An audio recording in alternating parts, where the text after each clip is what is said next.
సరిగా రావటం లేదా? India first liposomal Avengers gummies వాడండి, నిద్ర సమస్య దూరం చేసుకోండి.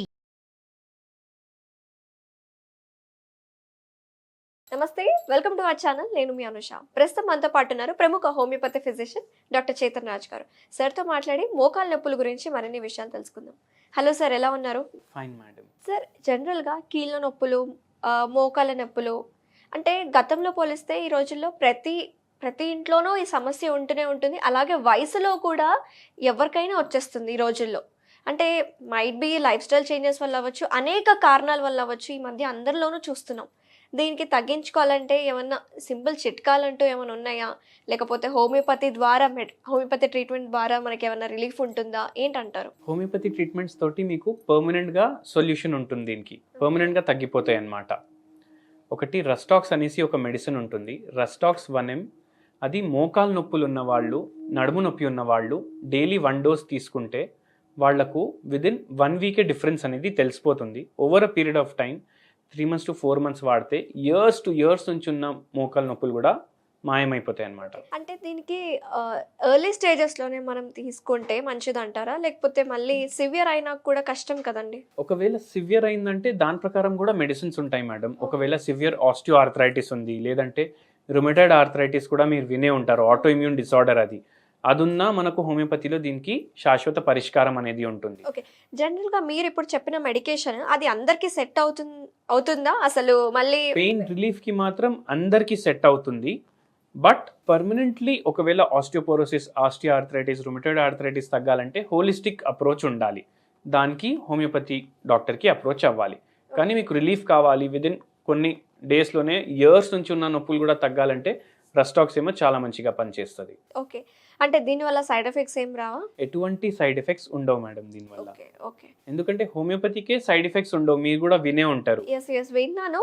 సైడ్ ఎఫెక్ట్స్ ఉండవు, కాకపోతే డిలేడ్ రెస్పాన్స్ అనేది ఉంటుంది అని విన్నాను. డిలేడ్ రెస్పాన్స్ ఉండదు. ఇప్పుడు చూడండి, మీరు ఒకవేళ జలుబు, మలేరియా, టైఫాయిడ్ ఉంటే మనం ఇంగ్లీష్ మెడిసిన్స్ తీసుకుంటాం. అది మనకు 2 to 3 daysలో మీకు తగ్గుతుంది అనుకోండి. అట్లనే హోమియోపతి మెడిసిన్ తీసుకుంటే కూడా 2 to 3 daysలోనే తగ్గిపోతుంది. కానీ హోమియోపతి డాక్టర్స్ దగ్గర ఎప్పుడు అప్రోచ్ అవుతారు? క్రానిక్ ప్రాబ్లమ్స్కి అప్రోచ్ అవుతారు. సో క్రానిక్ ప్రాబ్లమ్స్ తగ్గనికి అయితే టైం పడుతుంది కదా మనకు, ఎందుకంటే అవి చాలా రోజుల నుంచి ఉన్నాయి కాబట్టి టైం పడుతుంది. ఒకవేళ అక్యూట్ ప్రాబ్లమ్స్కి అప్రోచ్ అయ్యారు అనుకోండి, for example infections, fever, cold cough, అవి 2 రోజుల్లో హోమియోపతి తోటి తగ్గిపోతాయి. ఓకే, సో కమింగ్ టు మోకాలు నొప్పులు ఎందుకంటారు సార్ ఈ రోజుల్లో తక్కువ వయసులో కనిపించడానికి కారణాలు ఏంటంటారు? చూడండి, ఇంతకుముందు అందరికీ ఫిజికల్ యాక్టివిటీ ఉంటుండే, సో వాళ్ళ జాయింట్స్ కూడా వాళ్ళు రెగ్యులర్లీ వాడుతుండే, ప్లస్ వాళ్ళ వెయిట్ కూడా కంట్రోల్లో ఉంటుండే. బట్ ఇప్పుడు ఎలా అయిపోయింది? ఓవర్ వెయిట్ ఉన్న వాళ్ళు పెరిగారు, ఒబీస్ ఉన్న వాళ్ళు పెరిగారు. అంటే అధిక బరువు వల్ల ఎక్కువ బరువు మోకాల మీద కూడా పడుతుందన్నమాట. సో ఎక్కువ బరువు మోకాల మీద పడితే ఏమవుతుంది? అది దాని బేరింగ్ కెపాసిటీ దాటేసి దాని మీద వెయిట్ పడుతుంది. కాబట్టి ఇప్పుడు ఫర్ ఎగ్జాంపుల్ మోకాల్లో ఏదైతే జాయింట్స్ ఉంటాయి, ఇంత గ్యాప్ ఉండాలనుకోండి. ఒకవేళ బరువు ఎక్కువైందంటే ఆ గ్యాప్ రెడ్యూస్ అయిపోయి ఇవి జాయిన్ అవ్వడం కూడా స్టార్ట్ అవుతాయి. దానివల్ల ఆస్టియోపోరోసిస్, ఆస్టియో ఆర్థరైటిస్ స్టార్ట్ అవుతాయి అన్నమాట. అందుకే ఏ ఏజ్లో అయినా ఒకవేళ వెయిట్ ఎక్కువ ఉందంటే వాళ్ళకు నొప్పులు అనేది స్టార్ట్ అయిపోతున్నాయి. అంటే దీనికి ఫస్ట్ మూల కారణం బరువుని తగ్గించుకుంటేనే కానీ ఏ ప్రాబ్లం అయినా సరే మనం ఆటోమేటిక్ గా సాల్వ్ అయిపోతుంది అంటారు. సో బరువు తగ్గించుకోవాలంటే మరి దానికి ఏమైనా రెమెడీస్ ఏమైనా ఉన్నాయంటారా? మీరు రెగ్యులర్లీ టీ తీసుకుంటారా? టీ తీసుకుంటే మనం మిల్క్ లో చేసుకుంటాం కదా టీ, దాన్ని ఓవర్ బాయిల్ చేసి దాని ఫ్లేవర్ మొత్తం we want to really relish. So అంత ఓవర్ బాయిల్ చేయకండి మిల్క్ని. దాని బదులు మీకు ఒక్కసారి మిల్క్ బాయిల్ అయిన తర్వాత స్టవ్ ఆఫ్ చేసి జస్ట్ మీరు చాయ్ పత్తి యాడ్ చేసుకోండి దాంట్లో. ఆఫ్ ఉన్న స్టవ్ మీద మీరు చాయ్ పత్తి యాడ్ చేయడం వల్ల ఎంత రిక్వైర్డ్ ఫ్లేవర్ ఉంది అంతే దాంట్లో వెళ్తుందన్నమాట. అండ్ ఏవైతే బ్యాడ్ ఫ్యాట్స్ మిల్క్లో ఉంటాయి అవి ఇంకా ఎన్హాన్స్ అవ్వవు, ఎందుకంటే ఎక్కువ వాటర్ ఇవాపరేట్ అయ్యే ముందే మీరు ఆఫ్ చేసేస్తున్నారు స్టవ్. ఇదొకటి చేయండి. దెన్ నెక్స్ట్ థింగ్ ఏంటంటే, మీరు మిల్క్ బదులు వాటర్లోనే బ్లాక్ టీ చేసుకోవడం అలవాటు చేసుకోండి. దానివల్ల యాంటీ ఆక్సిడెంట్ ప్రాపర్టీస్ ఏవైతే టీలో ఉంటాయి అవి వెళ్తాయి మీ బాడీలో కంప్లీట్గా, అండ్ అవి వెయిట్ లాస్లో హెల్ప్ చేస్తాయి. అవి కాకుండా మీరు ఊలాంగ్ టీ వాడొచ్చు, మనం ఇంతకుముందు కూడా మనం డిస్కస్ చేసాం. అది కూడా చేస్తే మీకు చాలా వరకు మోకాల్లో నొప్పిలో కూడా డిఫరెన్స్ ఉంటుంది, అండ్ వెయిట్ లాస్ కూడా ఉంటుంది. ఓకే. అంటే మీరు ఇప్పుడు మాకు మోకాళ్ళ నొప్పులకి అంటే జనరల్‌గా ఇప్పుడు మోకాళ్ళ నొప్పులు ఉండే వాళ్ళకి బరువు అనేది కామన్ ఫ్యాక్టర్ కాబట్టి దానికి మంచి రెమెడీస్ చెప్పారు. వెన్ కమింగ్ టు ఇప్పుడు ఇంట్లోనే ఏదన్నా నడిచేటప్పుడు కానీ ఇట్లా పట్టుకుపోవడం కానీ లేకపోతే జనరల్‌గా ఇనిషియల్ స్టేజెస్‌లో మోకాళ్ళ నొప్పులు కనుక ఉంటే వాళ్ళు ఎలాంటి హోమ్ రెమెడీస్ వాడొచ్చంటారు? ఎలా వర్కౌట్ అవుతాయంటారు? ఒకటి పసుపు, ఒకటి అల్లము.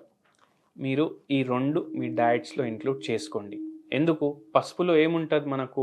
కర్క్యూమిన్ అనేసి ఒక యాక్టివ్ ఇంగ్రీడియంట్ ఉంటుంది. యెస్. వేరే కంట్రీస్‌లో దీన్ని పేటెంట్ చేస్తున్నారు ఇప్పుడు. కర్క్యూమిన్ దేంట్లో హెల్ప్ చేస్తుంది మీకు తెలుసా? మన కాఫ్ తగ్గించడానికి హెల్ప్ చేస్తుంది. యాంటీబయాటిక్ ప్రాపర్టీస్ ఉంటాయి దీంట్లో. యాంటీ ఇన్ఫ్లమేటరీ ప్రాపర్టీస్ ఉంటాయి. అంటే యాంటీ ఇన్ఫ్లమేటరీ అంటే ఇప్పుడు మనకు మోకాలు నొప్పులు ఉంటాయంటే కంపల్సరీ స్వెల్లింగ్ అనేది ఉంటుంది, ఇన్ఫ్లమేషన్ అనేది ఉంటుంది. సో అది తగ్గిస్తుంది అది. అండ్ మీకు దాని తర్వాత యాంటీ ఆక్సిడెంట్ ప్రాపర్టీస్ ఉంటాయి. సో ఏదైనా ఇన్ఫెక్షన్స్ ఉన్న మీ బాడీలో అది కూడా తగ్గిపోతాయి దీంతో. వెయిట్ లాస్లో కూడా హెల్ప్ చేస్తుంది. సో మన పసుపు ఏమేం చేస్తుంది? మనకు వెయిట్ లాస్లో హెల్ప్ చేస్తుంది, మోకాలు నొప్పులు తగ్గిస్తుంది. మోకాలు నొప్పులే కాకుండా మీ బాడీలో ఎక్కడ నొప్పి ఉన్నా మీకు పసుపు అది తగ్గించడానికి చాలా వరకు బెనిఫిషియల్ ఉంటుంది. జనరల్‌గా ఈ రోజుల్లో ఏమైపోతుందంటే పసుపు కూడా కల్తీ అయిపోతుంది. సో మంచి పసుపుని వాడుకొని దాంట్లో ఉన్న ఆ కర్క్యూమిన్ అనేది మనం తీసుకోవాలి. అది ఆ ఇంగ్రీడియంట్ అనేది వెళ్ళాలి మన బాడీలోకి న్యూట్రిషన్ పరంగా. అంతే అంటారా సార్? అంతే. ఇంకోటి ఏంటంటే ఇప్పుడు దీంతో మీరు అల్లం మనకు ఎలా దొరుకుతుంది మార్కెట్లో, అలా మీకు వెజిటేబుల్ మార్కెట్స్లో పసుపు కూడా దొరుకుతుంది. దాని రూట్స్ ఏదైతే ఉంటాయి అది తీసుకొని మీరు అల్లం కలిపేసి అది గ్రైండ్ చేసుకొని అది డైలీ మీరు పేస్ట్ లాగా చేసుకోండి. పేస్ట్ లాగా చేసుకొని మీ డిషెస్లో వాడండి. అది ఓకే. అట్లా మీరు చేయొచ్చు. ప్లస్ ఇది కొద్దిగా వాటర్లో కలుపుకొని కొంచెం నిమ్మకాయ రసం దాంట్లో యాడ్ చేసుకొని అది కూడా తీసుకోవచ్చు. ఓకే. అండ్ ఇలా మీరు రెగ్యులర్ చేయండి, మీకు డిఫరెన్స్ ఏమో చాలా తొందరలో కనిపిస్తుంది. Very nice sir. నిజంగా ఇది కనుక ట్రై చేస్తే మీరు చెప్పినట్టు పసుపులో కానీ లేకపోతే అల్లం కానీ చాలా మంచి మన ఇంట్లో దొరికే ఐటమ్స్, ప్రతి ఇంట్లో అందరికీ దొరుకుతాయి. సో ఈజీగా ఇలా తీసుకోవచ్చు న్యూట్రిషన్ పరంగా. అది అలాగే ఏమన్నా ఎక్స్టర్నల్గా అప్లై చేసుకోవడానికి ఏమైనా ఉన్నాయంటారు? మీరు ఎక్స్టర్నలీ మీరు పారిజాత ఆకు విన్నారు కదా? పారిజాత ఆకు ఏమో మంచిగా మీరు బాయిల్ చేసుకోండి, కొన్ని ఆకులు తీసుకొని దాన్ని కషాయం లాగా చేసుకోండి.